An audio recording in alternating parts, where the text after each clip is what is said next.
आज बनवत आहे मी हिरव्या माठाची भाजी।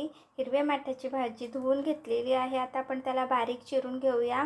त्याच्यासाठी आपल्याला कांदा, टोमॅटो, लसूण, मिरची आणि मसाले लागणार आहेत। चला तर आपण आता रेसिपीला सुरुवात करूया।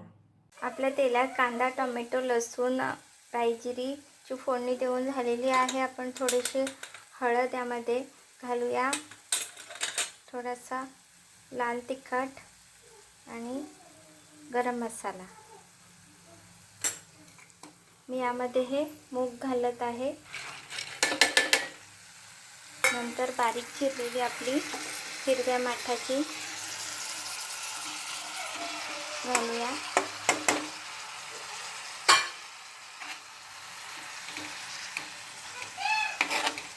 मिक्स करून आपण याला झाकण ठेवून वाफेवर शिजवून घेऊया।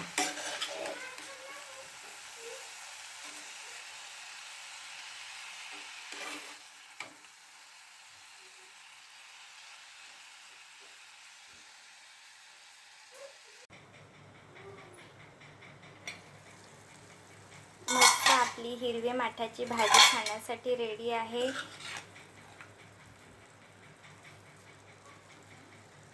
आवडल्यास लाईक करा, शेअर करा, सबस्क्राईब करा। थँक्यू।